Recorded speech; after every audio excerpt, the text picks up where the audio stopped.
What happened to Lena is unbelievable. She will surely never forget it. It began on a rainy Friday night. Lena sat alone in her small apartment, the light dim while the rain drummed relentlessly against the windows like insistent fingers. The street lamps cast long shadows through the curtains, and everything felt eerily silent, too silent.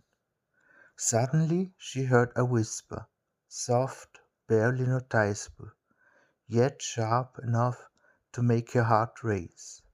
At first she thought it was the wind, but when the whisper spoke her name, her breath caught. Lena. It came from the hallway. With trembling hands, she rose and walked toward the mirror on the wall. Her heart pounded like drumbeats. She looked into it. Everything seemed normal, but then she noticed something disturbing.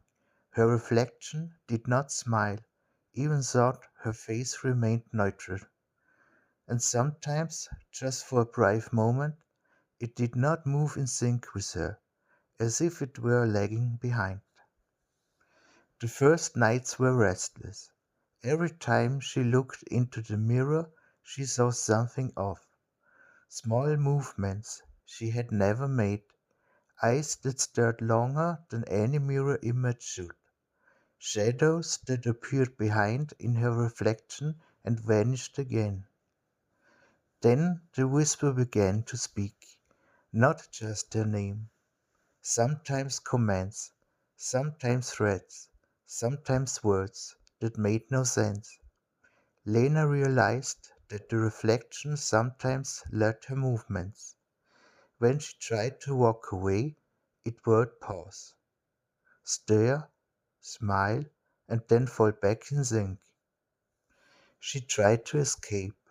Mirrors were covered, rooms rearranged, but nothing worked. In every reflection, store windows, a glass of water, even her phone screen, she saw the same cold presence. Her fear grew, nights lengthened. She heard footsteps behind her, as if someone was following.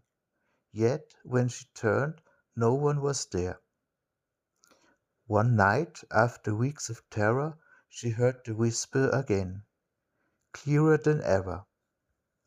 "Come to me, Lena. You are free to me." She turned to the large hallway mirror.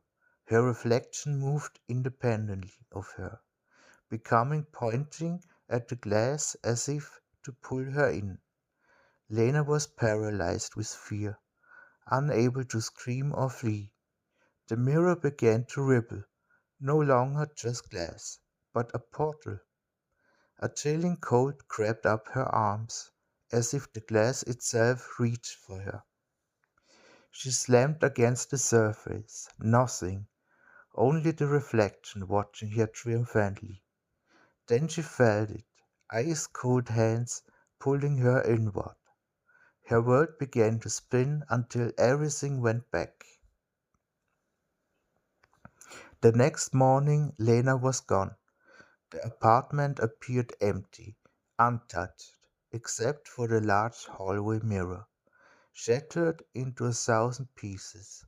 Among the shards lay a small note. "Thank you for setting me free. I have taken your place."